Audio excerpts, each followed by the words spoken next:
ప్రభునందు ప్రియ పరిశుద్ధ దేవుని కుమారులారా, దేవుని కుమార్తెలారా, యేసుక్రీస్తు ప్రశస్త నామములో మీ అందరికీ వందనాలు. అలాగే దేవునికి స్తోత్రాలు, దేవునికి స్తోత్రం,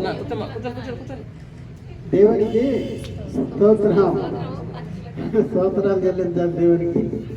ప్రియులారా, మరి అందరూ బాగున్నారు కదా? గత నెలలో మనం కలుసుకున్నాం, మొదటి తారీఖు. మళ్ళీ ఇప్పుడు జూన్ నెల మొదటి తారీఖులో మనం కలుపుకోవడానికి దేవుడు మనకి గొప్ప కృపను అనుగ్రహించాడు. దేవునికి మరొకసారి కృతజ్ఞతాస్తుతులు చెల్లిస్తున్నాం. ప్రియులారా, ఈరోజు మనము ఒక ప్రత్యేకమైనటువంటి అంశాల గురించి మనం నేర్చుకోవడానికి ప్రయత్నం చేద్దాం. ఈరోజు మనం నేర్చుకునే అంశము రక్షణ అనేది శరీరానిక ఆత్మక. రక్షణ అనేది శరీరానిక ఆత్మక. దేవుడు మనల్ని దేవుడు మన విషయంలో కలిగి ఉన్న ఆలోచన ఏంటి అంటే, దేవుని ఆలోచన ఏంటంటే మనుషులందరూ రక్షణ పొంది సత్యమును గురించి అనుభవ జ్ఞానము కలిగిన వారై ఉండాలని దేవుడు ఇచ్చేస్తున్నాడు. ఇది బైబిల్లో ఉంది. బైబిల్లో ఎక్కడుంది మాట? అపోస్తలుడైన పౌలు తిమోతికి రాసిన మొదటి పత్రికలో 2వ అధ్యాయంలో 4వ వచనము మనం చూద్దాం. 2వ అధ్యాయము 4వ వచనం. తిమోతికి రాసిన మొదటి పత్రిక 2వ అధ్యాయము 4వ వచనం.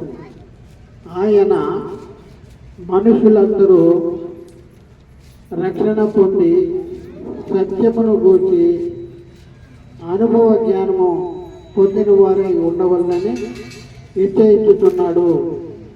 దేవుని ఇచ్చ అంటే కోరిక, దేవుని యొక్క కోరిక మనం ఏంటంటే మనుషులందరూ కూడా రక్షణ పొంది సత్యమును గూర్చిన అనుభవ జ్ఞానం గలవారై ఉండాలని నిశ్చయించుచున్నాడు.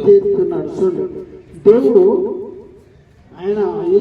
ఆయన కోరిక ఏంటంటే మనుషులందరూ రక్షణ పొందాలి, సత్యాన్ని గురించి అనుభవ జ్ఞానం పొందిన వారిగా ఉండాలి. మరొక వచనాన్ని కూడా మనం చూద్దాం. ప్రియులరా, పేతురు రాసిన 2వ పత్రికలో 3వ అధ్యాయము 9వ వచనం. పేతురు రాసిన 2వ పత్రిక 3వ అధ్యాయము 9వ వచనం. కొందరు ఆలస్యమని ఎంచుకున్నట్లు ప్రభు తన వాగ్దానమును గూర్చి ఆలస్యం చేయువాడు కాడు కాని ఎవడును నశింపవలనని నిశ్చయింపక అందరూ మారు మనసు పొందవలనని కోరుచు మీ ఎడల దీర్ఘశాంతము గలవాడై ఉన్నాడు. ఈ వచనంలో కూడా ప్రియులరా, ఎవరు కూడా నశించటం అనేది దేవునికి ఇష్టము లేదు. ఏంటంటే అందరూ మారు మనసు పొంది సత్యమును గురించిన అనుభవ జ్ఞానం, రక్షణ పొంది సత్యమును గురించిన అనుభవ జ్ఞానం పొందిన వారుగా ఉండాలని దేవుని యొక్క ఆకాంక్ష, దేవుని యొక్క కోరిక. అయితే చాలా జాగ్రత్తగా వినాలి. దేవుడు కోరుకునే రక్షణ అనేది దేనికోసం? మనం ఉన్నాం కదా, దేవుడు రక్షణ పొందాలి అని అంటున్నాడు. రక్షణ అనేది దేనికోసం, దేని విషయంలో రక్షణ పొందాలి అని దేవుని యొక్క కోరిక. దేనికి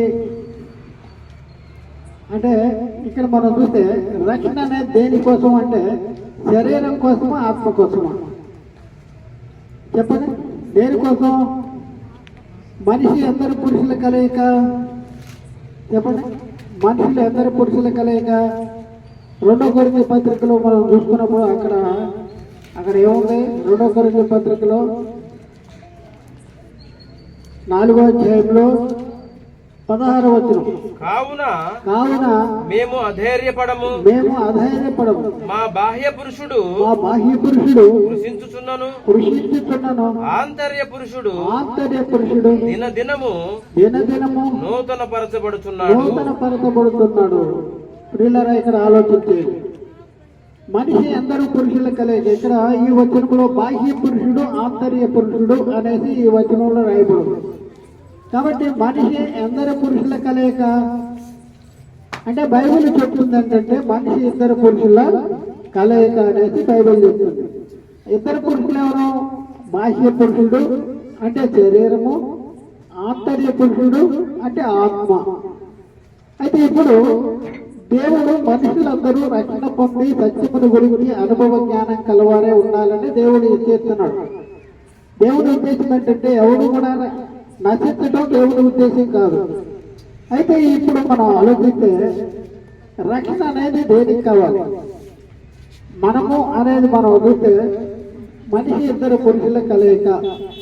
ఒకటి బాహ్య పురుషుడు, రెండు ఆంతర్య పురుషుడు. దేవుని యొక్క కోరిక బాహ్య పురుషుని గురించా లేక ఆంతర్య పురుషుని గురించా? ఒకసారి రక్షణ అనేది దేనికి కావాలి? రక్షణ అనేది ఆంతర్య పురుషుడి కోసం, ఆత్మ కోసం. ఆత్మ రక్షించబడాలి అనేది దేవుని కోరిక అనేది మనం ఆలోచిస్తున్నాం. అయితే ప్రియులరా, మరి బాహ్య పురుషుడికి ఏం కావాలి? మన ఆంతర్య పురుషుడికి రక్షణ కావాలన్నాం. మరి బాహ్య పురుషుడికి ఏం కావాలి? సంరక్షణ. దాన్ని అంటాం సంరక్షణ. ఆత్మకి ఏం కావాలి? రక్షణ కావాలి. బాహ్య పురుషుడికి సంరక్షణ అంటే శరీర పోషణ కోసం కావాల్సినటువంటి ప్రతిదీ కావాలి. శరీరం బతికుండాలి. ఒకటేంటంటే ఆత్మ బతికుండాలి, అలాగే శరీరం బతికుండాలి. శరీరం బతికుండాలంటే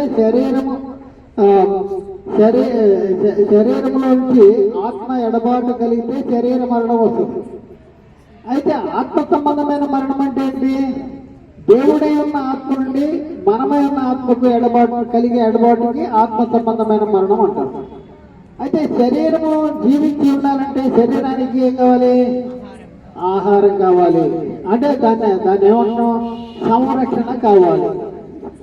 అయితే శరీరము సంరక్షణ కోసం దేవుడు ఏం చేశాడు చెప్పండి? శరీరం సంరక్షణ కోసం దేవుడు ఏం చేశాడు? ఆదికాండంలో శరీర సంరక్షణ. ఆదికాండంలో మనం చూస్తాం కదా, 1వ అధ్యాయంలో అన్ని కూడా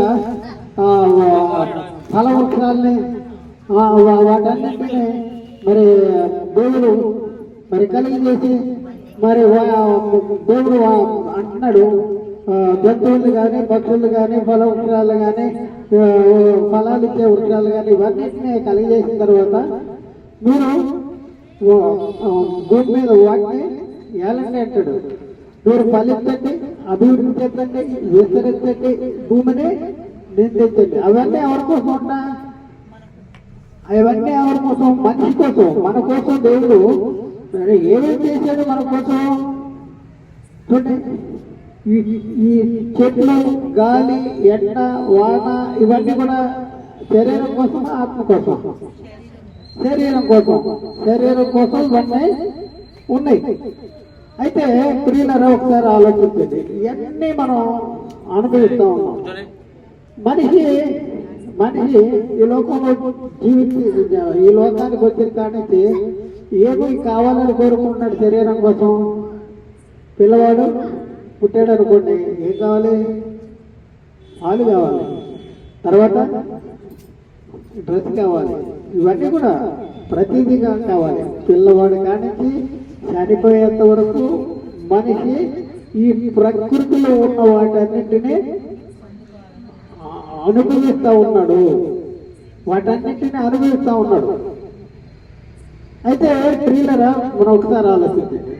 మనం పిల్లలు పుట్టారనుకోండి, కొద్దిగా పెద్దవాళ్ళు అయ్యారు, తర్వాత ఏముంటాం? LKG పంపిస్తాం, తర్వాత యూకేజీ పంపిస్తాం, ఫస్ట్ క్లాసు, ఆ తర్వాత 1, 2, 3, 4, ఆ తర్వాత ఇంటర్ 10th అంటారు, ఇంటర్ అంటారు, ఇంజనీరింగ్ అంటారు, ఎంసెట్ అంటారు, తర్వాత బీటెక్ అంటారు, ఎంఎస్ అంటారు, రకరకాల చదువులు, ఉద్యోగాలు, వ్యాపార ఉద్యోగాలు, ఈ వృత్తులు అన్ని ఇవన్నీ కూడా మనిషి నేర్చుకుంటున్నారు. అయితే ఇవన్నీ దేనికోసం? కోటి విద్యలు. ఎన్ని విద్యలు ఉన్నాయి? కోటి విద్యలు దేనికోసం అంట? కోటి విద్యలు కడుపు కోసం. కడుపు కోసం అంటే శరీరం కోసం. మరి ఈ కడుపు దేనికుంది? ఈ కడుపుని అడగండి. కడుపును ఎందుకున్నావు అంటే అది అక్కడ భోజనం రెడీ అవుతుంది, దానికోసం ఉన్నాడు. అంతేనా? భోజన పదార్థాలు దేనికోసం చెప్పండి? ఈ కోటి విద్యలు భోజన పదార్థాల కోసం. ఈ భోజన పదార్థాలు దేనికోసం? కడుపు కోసం. అంతేనంటారా? అంతే. ఆత్మ కోసమా?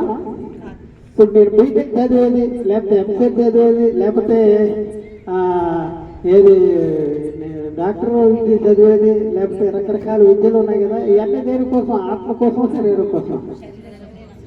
శరీరం కోసం అంటే శరీరాన్ని పోషించుకుంటానికి, శరీర పోషణ కోసం కావలసినటువంటి వాటిని సమకూర్చుకుంటానికి మనిషి జీవిత కాలం అంతా కూడా కష్టపడతా ఉన్నాడు.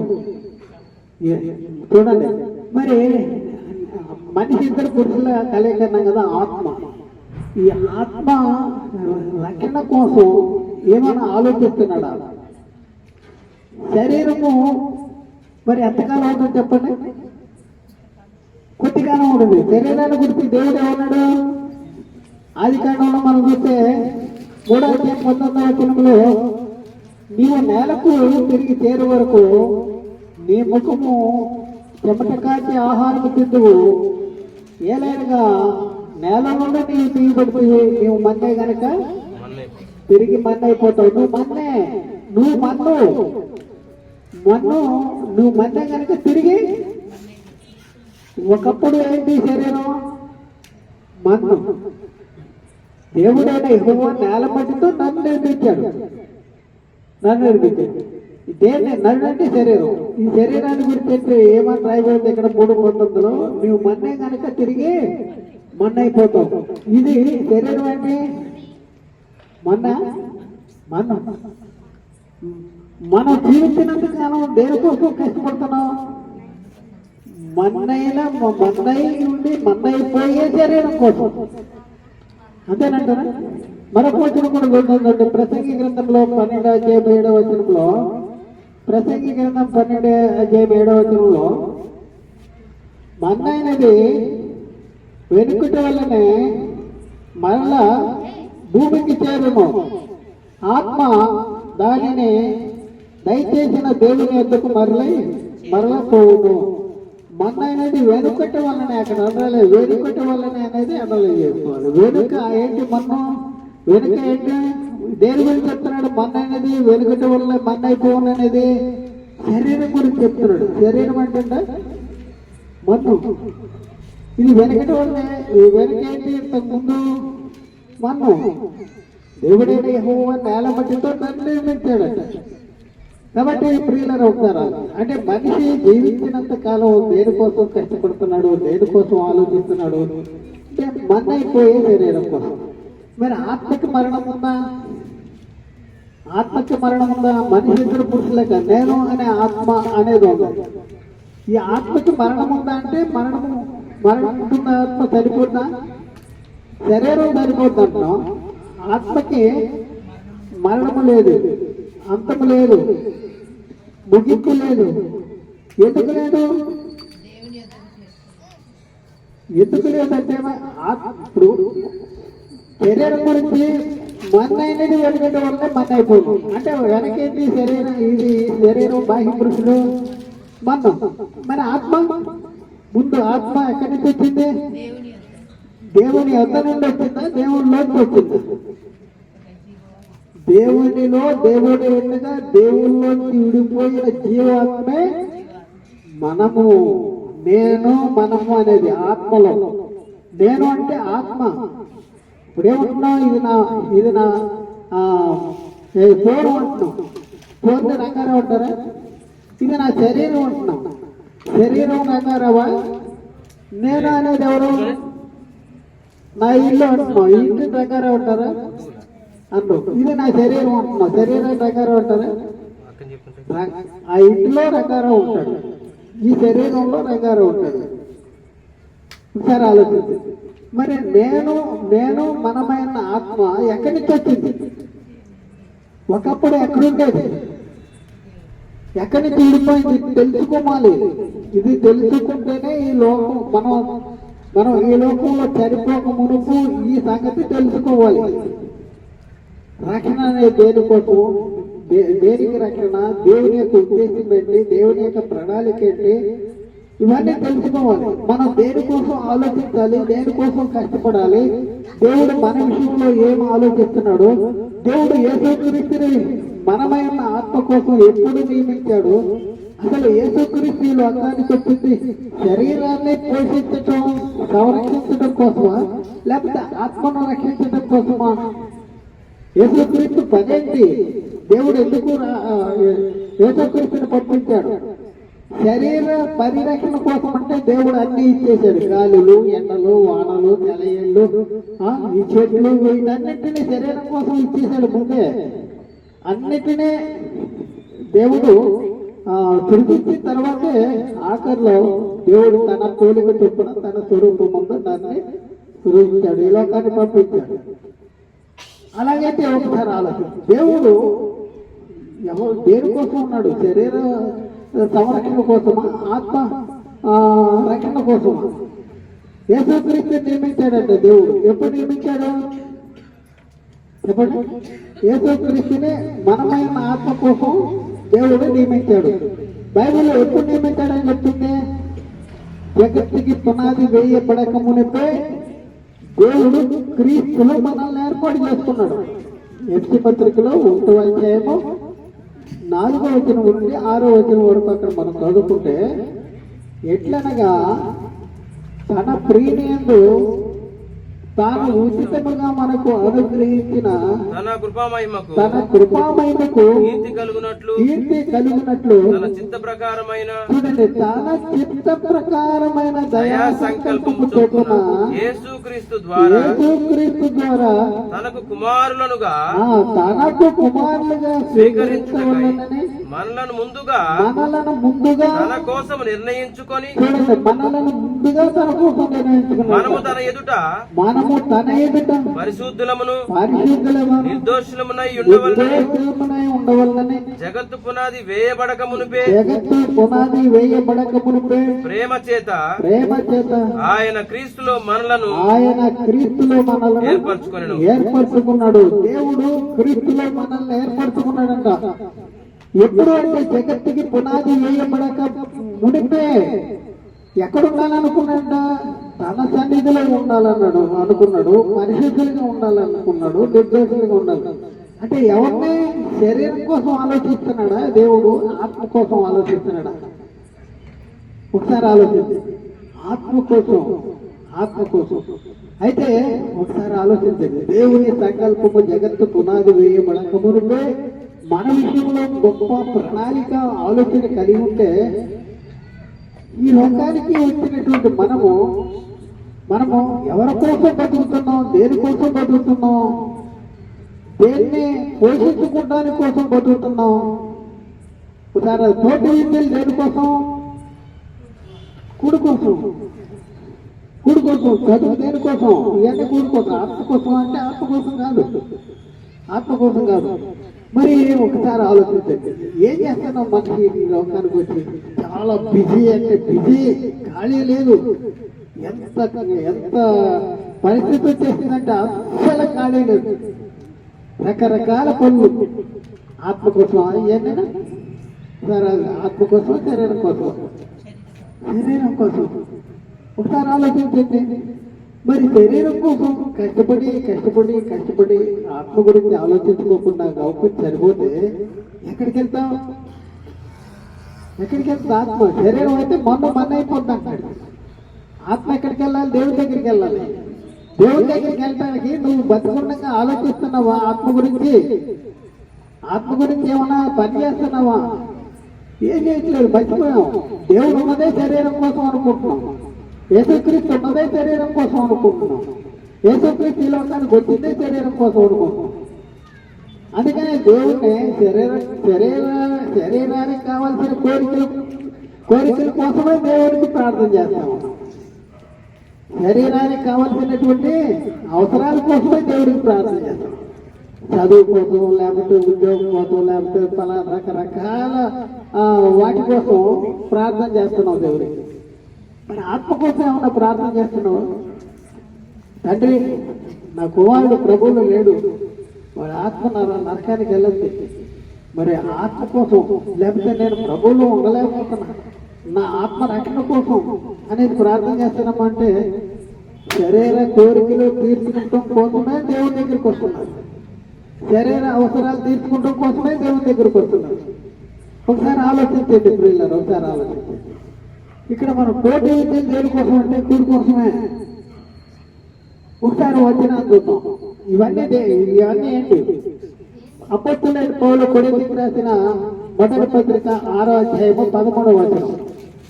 అపొస్తలుడైన పౌలు కొరింథీయులకు రాసిన మొదటి పత్రిక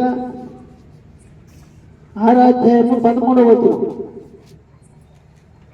6:13. భోజన పదార్థములు కడుపునకును కడుపు భోజన పదార్థములకును నియమింపబడి ఉన్నవి.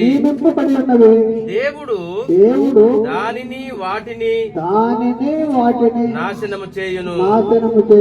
ఇక్కడ చూడండి ప్రియులారా, భోజన పదార్థాలు దేనికోసం అంటే కడుపు కోసం, కడుపు దేనికోసం అంటే భోజన పదార్థాల కోసం నియమించబడి ఉన్నవి, అవి నియమించబడి. కానీ దేవుడంట దానిని పాడు చేస్తాడు. మనిషి జీవించినంత కాలం దేనికోసం కష్టపడుతున్నాడు? భోజన పదార్థాల కోసం. దేన్ని తృప్తిపడతాలని? కడుపును తృప్తిపోదు. వారి కడుపే వారి దేవుడు అనేది బైబిల్లో ఉంది. కడుపు కోసమే కోటి ఇచ్చారు, కడుపు కోసమే కోటి ఇచ్చారు. దేవుడు ఏమన్నాడు? వాటిని దాన్ని పాడు చేస్తాడు. మరి ఒకసారి ఆలోచించండి ప్రియులారా, ఇక్కడ మనం చూస్తే ఏమి తింటామా ఏమి తాగదమా అనే దేనికోసం ఆలోచిస్తున్నారంట? మీ దేహాన్ని కోసం ఆలోచిస్తున్నారు. యేసుక్రీస్తు చెప్తున్నమాట. అయితే ఆయన రాజ్యాన్ని నీతిని మొదటి వెతుకుని అవన్నీ కూడా మీకు రాజ్యాన్ని నీతిని వెతికిన వాళ్ళు ఉన్నారా? లేకపోతే ఏం తింటాం ఏం తాగుదాం, పొద్దున్న లేచిన కానించి ఈరోజు ఏం కూర వండుదాం, ఈరోజు ఏమికి వెళ్దాం, వాళ్ళు పిలిచారా వీళ్ళు పిలిచారా, లేకపోతే ఉద్యోగం వెళ్ళాలా వ్యాపారం చేయాలా, వీటి కోసమే కదా మనం కష్టపడేది ఆలోచించేది. ఒకసారి ఏమి తిందామా ఏమి ధరించుకుందామా అనేసి ఆలోచిస్తున్నారు. ప్రియులైనా ఒకసారి ఆలోచన. మరి శరీర రక్షణ కోసమే చాలా కష్టపడుతున్నారు. శరీర రక్షణ అంటే వ్యక్తిగత రక్షణ, ఆ తర్వాత సమాజ రక్షణ, ఆ తర్వాత దేశ రక్షణ. వ్యక్తిగత రక్షణ అంటే మనం తలకాడికి నూనె కాడికి కింద పాదరక్షల వరకు ఇవన్నీ కూడా శరీరాన్ని రక్షించుకుంటూ కోసం ఇవన్నీ. అలాగే సమాజ రక్షణ, రక్షక బట్టలని లేక రకరకాలుగా సమాజ రక్షణ. అలాగే దేశ రక్షణ, దేశాన్ని కాపాడేవాళ్ళు. మరి ఈ రకంగా మరి మనం ఈ శరీరానికి రక్షణకి మనం అనేక ప్రణాళికలు మనం సిద్ధపడుతున్నాం. మరి ఇవన్నీ మనం పరిశీలన చేస్తే శరీరం ఎంతకాలం ఉంటుంది? కొంతకాలం ఉంటుంది. మనిషి చనిపోక ఎల్లప్పుడూ జీవించే పరిస్థితి ఉందంటే ఎప్పుడు జీవించడు. ఎందుకంటే మా తాత లేడు, ముత్తాత లేడు. ఒకళ్ళంటే ఒకళ్ళు వస్తున్నారు, ఒకళ్ళ వెంట ఒకళ్ళు వెళ్తున్నారు. వెళ్ళిపోవాలి. మనం కూడా ఎప్పుడో అప్పుడు వెళ్ళిపోవాలి. మరణానికి టైం ఉందా? ఈ ఫ్యాన్ కొన్నాం అనుకోండి, లేకపోతే ఈ వాచ్ కొన్నాం, ఏదో కొన్నాం, గ్యారెంటీ ఉన్నాయంటే మనం గ్యారెంటీ ఉంది. మనిషి తయారు చేసే ప్రతి వస్తువుకి గ్యారెంటీ ఇస్తున్నాడు, కానీ మనకే గ్యారెంటీ లేదు. ఎప్పుడు వెళ్ళిపోతాము ఎవరికి తెలియదు.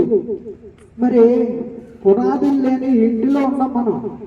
ఇల్లు ఇది ఒక గుడారం ఉండ. ఈ గుడారంలో మనం ఉన్నాం. భూమి మీద మన గుడారమైన ఈ నివాసము, మన గుడారం ఇది. ఈ నివాసం ఇదేమైపోతాడు, శిథిలమైపోద్ది. 2 కొరింథీ పత్రిక 12వ అధ్యాయం, 2 కొరింథీ 5వ అధ్యాయము 1వ వచనం. భూమి మీద మన గుడారమైన ఈ నివాసము శిథిలమైపోయినను శిథిలమైపోతుంట. చేతి పని కాక. చాలండి. ఈ గుడారం మన నివాసం. నేను అనే ఆత్మ నివాసం ఇది. ఏది గుడారం ఈ శిథిలమైపోతుంట. ఎంతకాలం ఉంటుంది? మన్నైనది వెనకటి వల్లే మన్న అయిపోతుంది. నువ్వు మన్నే కనుక తిరిగి మన్న అయిపోతావు. మరి మనిషి దేనికోసం కష్టపడుతున్నాడు, దేనికోసం ఆలోచిస్తున్నాడు? ఒకసారి ఆలోచించండి. దేనికోసం అర్థం ముందు నుంచుంటాం కదా, నుంచుని చూసుకుంటాం, మురిసిపోతూ ఉంటాం. ఎంతకాలం ఉంటుంది ఈ బొమ్మ? ఎంతకాలం ఉంటాం? ఒకసారి ఆలోచన చేయండి. ఎంతకాలం జీవిస్తాం? మన్న అయిపోతావు. నువ్వు మన్న అయిపోతావు. మరి దేనికోసం కష్టపడాలి? దేవుడు దేనికోసం ఆలోచిస్తున్నాడు? ఆత్మ కోసం ఆలోచిస్తున్నాడు. ఎవడు కూడా నశించకూడదు. అయితే రక్షణ అనేది ఆత్మకి రక్షణ కావాలి. రక్షణ దేనికి కావాలి? ఆత్మకి రక్షణ. ఆత్మకి దేని నుంచి రక్షణ కావాలి? ఆత్మకి రక్షణ దేని నుండి కావాలి? దేని నుండి కావాలంటే నరకము నుండి రక్షణ కావాలి. శరీరంలోంచి ఆత్మ బయటికి వెళ్ళిపోతే శరీరాన్ని ఏం చేస్తారు? కప్పెట్టేస్తారు, సమాధి చేసేస్తారు. మరి ఆత్మ ఎక్కడికి వెళ్ళంటే బైబిల్ చెప్తుంది, ఆత్మ తాను దయచేసి దేవుని దగ్గరికి మరలా చేరినట్టు. అందరు ఆత్మలు చేరతాయా? ఒకసారి ఆలోచించి, అందరు ఆత్మలు చేరతాయా? ఎవరైతే భూమి మీద శరీరాల్లో జీవించుండగా ఆత్మ కోసం ఆలోచిస్తారు, ఈ ఆత్మ రక్షణ కోసం ప్రణాళిక సిద్ధపడుతుంటారు, వాళ్ళ ఆత్మలే పరలోకానికి దేవుని దగ్గరికి వెళ్తాయి. కాబట్టి మరి ఇప్పుడున్న పరిస్థితుల్లో మనపై ఉన్న ఆత్మ కోసం ఆలోచిస్తున్నామా? అసలు దేవుని దగ్గరికి వస్తూనే ఉంటున్నాం, సంఘానికి వస్తూనే ఉంటున్నాం, వాక్యం వింటూనే ఉంటున్నాం. కానీ ఎందుకు వస్తున్నారు సంఘానికి? చెప్పండి. సాక్ష్యాలు చెప్తారు కదా, సంఘాల్లో సాక్ష్యాలు చెప్తారు. ఏం చెప్తారు? ఎందుకు నేను రక్షణలోకి వచ్చానంటే, మా నాయనకి సరిపోయే పరిస్థితుల్లో ఉన్నాడు, పాస్టర్ గారు వచ్చారు, ప్రార్థన చేశారండి, బతికిపోయాడు. అప్పటి నుంచి మేము మా కుటుంబంతో ప్రభువులో ఉన్నాం. మీ తాత లేకపోతే మీ నాన్న ఎంతకాలం ఉంటాడు? చనిపో ఇప్పటికీ బతికి ఉంటాడా? అంటే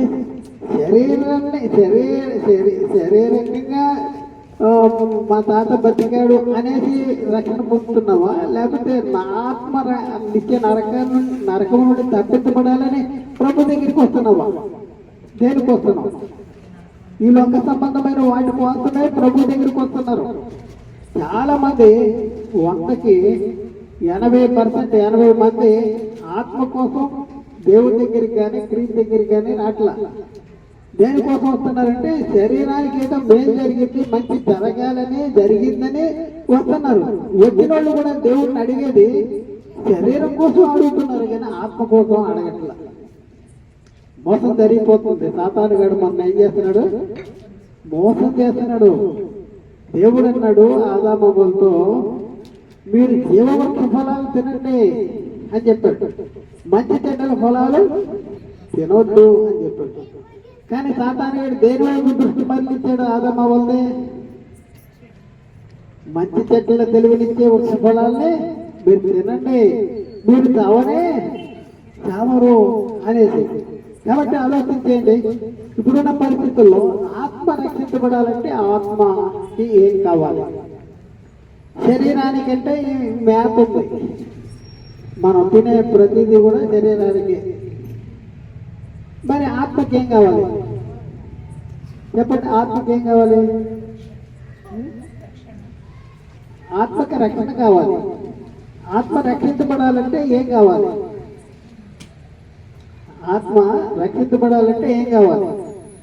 ఏంటి? ఇప్పుడు మనం శరీరం బతికుండాలంటే ఆహారం తింటున్నాం. మరి ఆత్మ బతికుండాలంటే, ఆత్మ రక్షించబడాలంటే, ఆత్మను రక్షించేది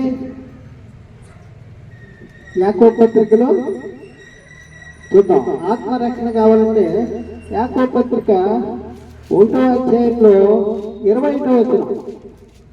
యాకోబు 1వ అధ్యాయం. అందుచేత సమస్త కల్మషమును విర్రవీగుచున్న దుష్టత్వమును మాని లోపల నాటబడి మీ ఆత్మలను రక్షించుటకు శక్తిగల వాక్యమును సాత్వికముతో అంగీకరించుడి.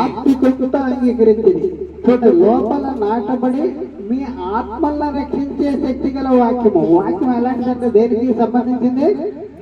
ఆత్మను రక్షించేది. ఆత్మను రక్షించే శక్తి గల వాక్యము మన దగ్గరే ఉండి, మన చేతిలో ఉండి, మన ఇంట్లో ఉంటే మనం ఏం చేస్తున్నాం? దీన్ని ఆదివారం ఒక్కరోజే దీన్ని దుమ్ము దులిపి వెళ్తున్నావా? 3 పూటలు తింటున్నావా? దీనికోసం 3 పూటలు పొద్దున్న టిఫిన్ లేకపోతే ఊరుకుంటుందా? మధ్యాహ్నం, సాయంత్రం. మరి ఆత్మ కూడా బలహీనం అయిపోతుంది కదా, ఆత్మ కూడా నీరసం అయిపోతుంది కదా, ఆత్మ క్షీణించిపోతుంది కదా. మరి ఆత్మకి ఏం కావాలి చెప్పండి? ఆత్మను రక్షించేది శక్తి గల వాక్యము. మరి వాక్యం మనం చదువుతున్నామా? వాక్యం చదువుతున్నామా? వాక్యం ఏం చదవాలి? అపోస్తులు ప్రవక్తలు వేసిన పునాది చదవాలి. అపోస్తుల కాలం నుంచి యోధా పత్రిక వరకు ఉన్న సంగతులు బాగా చదవాలి. అవే ఇప్పుడు మనం అనుసరించవలసిన చట్టం. అదే మనం అనుసరించవలసిన చట్టం ఏది? అపోస్తుల కార్యకాలం నుంచి యోధా పత్రిక వరకు ఉన్న సంగతుల్ని మనం చదవాలి. మరి చదువుతున్నామా? ప్రార్థన చేస్తున్నామా? ప్రార్థన ఎన్నిసార్లు చేస్తున్నా చెప్పండి? 1 సారా, 2 సార్లా, 3 సార్లా? మంచి ఎన్నిసార్లు తాగుతున్నారు రోజుకి? నీళ్ళు తాగుతారు. గాలి పీల్చుతున్నారా? అప్పుడప్పుడు పీల్చుతారు. చెప్పండి. గాలి వేయకపోతే ముక్కు మూసుకుంటే ఏం చేస్తా? ఏమవుతుంది? చచ్చిపోతుంది, శరీరం చచ్చిపోతుంది. మరి వాక్యం, ఆత్మను రక్షించే వాక్యాన్ని మీరు పొందుతుకపోతే, మీరు చదవకపోతే, లోపల నాటించకపోతే ఆత్మ ఏమైపోతే బతుకుంటుందా? చనిపోతే గౌతమే మనం శరీరాన్ని విడిచిపెట్టేసామనుకోండి, ఎక్కడికి వెళ్ళిపోతాం? ధనవంతుడు వెళ్ళిన దగ్గరికి వెళ్తాం. ధనవంతుడు బాధ్యతబడి పాతాళములో బాధపడుతూ తండ్రి అయిన అబ్రహామా, నేను అగ్ని జ్వాలలో యాతన పడుతున్నాను, నా ఇంట్లో కనికరపడి నా నాలుక చల్లారటానికి అదిగో లాజర్నే తన వేరుకొని నీటిలో ముంచి నా నాలుక చల్లారటానికి లాజర్ను పంపించాడు. అగ్ని ఆరదు, పురుగు చావదు, కణకణలాడే అగ్ని, ఊదనక్కర్లేని అగ్ని, భయంకరమైన అగ్నిలో చావని ఆత్మ ఆరని అగ్నిలో పడిపోతుంది. దానికోసమే దేవుడు ఆలోచిస్తున్నాడు. ఆత్మ రక్షణ కోసం ఆలోచిస్తూ ఉన్నాడు. చూద్దాం పిల్లలారా, రోమపత్రికలో 1వ అధ్యాయంలో, రోమపత్రికలో 1వ అధ్యాయము 16వ వచనం. వాక్యం అంటే ఏంటంటే సువార్తను గురించి నేను సిగ్గుపడువాడను కాను. ఎలయనగా నమ్ము ప్రతివానికి మొదట యూదునికి గ్రీసు దేశస్థునికి కూడా రక్షణ కలుగు చేయుటకు అది దేవుని శక్తి అయి ఉన్నది. దేవుని శక్తి దేవుల్లో ఉంది. రక్షణ కలుగజేయడానికి దేవుని శక్తి ఎట్లా ఉంది? ఉదాహరణలు డాక్టర్ దగ్గరికి వెళ్తాం. జ్వరం వచ్చిందనో లేకపోతే ఇంకో నొప్పనో, ఆ నొప్పనో, ఈ నొప్పనో డాక్టర్ దగ్గరికి వెళ్తాం. డాక్టర్ వెళ్ళి బిళ్ళలు రాసిస్తాడు. బిళ్ళలు ఎంత రాసిస్తాడు చెప్పండి? జైల్లో పెట్టుకుంటారా? ఇంట్లో సెల్ఫ్లో పెట్టుకుంటారు. ఏం చెప్తాడు చెప్పండి? డాక్టర్ ఏం చెప్తాడు? ఈ జేబులో ఉంచుకుంటే నీకు రోగం తగ్గిపోతుంది అంటాడా? ఏం చెప్తాడు? ఎన్ని పూటలు వేసుకోవాలి? 3 పూటలు. టైం చెప్తాడు కూడా, టైం రాస్తాడు బెల్లాల మీద కూడా. అంటే శరీరానికి రోగం వస్తే శరీరానికి కావాల్సిన బిళ్ళల్ని 3 పూటలు వేసుకోమంటాడు. మరి ఆత్మను రక్షించే శక్తిగల వాక్యాన్ని మనం ఎన్నిసార్లు చదువుతున్నాం? అసలు చదువుతున్నాం లేదా? అది ఎక్కడ ఉండాలంట? లోపల నాటబడి మీ ఆత్మను రక్షించే శక్తిగల వాక్యం. సువార్తను గురించి నేను సిగ్గుపడు వాడని కాదు, కానీ నమ్ము ప్రతి వారికి రక్షణ కలిగజేయుటకు అది దేవుని శక్తి. రోగాన్ని తగ్గించే శక్తి బిళ్ళలో ఉంటే, గోళీలో మందు బిళ్ళలో ఉంటే, ఆత్మను రక్షించే శక్తి దేవులో ఉంది, వాక్యంలో ఉంది. అది ఏం చేస్తున్నాం మనం? బిళ్ళని డాక్టర్ రాసిచ్చిన బిళ్ళను కొనేసి పక్కన పెట్టట్లా వేసుకుంటున్నాం. మరి వాక్యాన్ని మనం ఎక్కడ పెడుతున్నాం చెప్పండి? వాక్యాన్ని ఎక్కడ పెడుతున్నాం? బైబిల్ ఉంది ఇంట్లో, కానీ బైబిల్ చదవం. ఏ సెల్ఫ్లోనో ఎక్కడో బ్యాగ్లోనో పెట్టేసి దాన్ని తయారిస్తాం, తయారిస్తాం. బిళ్ళలు కూడా అలా చేస్తాము మనం. శరీరానికి రోగం వస్తే బిళ్ళలు కూడా బ్యాగులు పెట్టేసి, లేకపోతే అటకలోనో ఎక్కడైనా సెల్ఫ్లోనో పెట్టేస్తాం, కొనేసి వేసుకుంటాం, టైం చూసుకుని వేసుకుంటాం. మరి ఆత్మ నరకానికి వెళ్ళిపోతే వేసుకోపోతే, వాక్యం చదవకపోతే మరి ఏం చేస్తున్నాం? ఇంకో వచ్చిన మీద ముగిద్దాం. అపొస్తలులైన పౌలు కొరింథీయులకు రాసిన మొదటి పత్రికలో 18వ వచనం. అపొస్తలులైన పౌలు కొరింథీయులకు రాసిన మొదటి పత్రిక 1వ అధ్యాయము 18వ వచనం. సిలువను గూర్చిన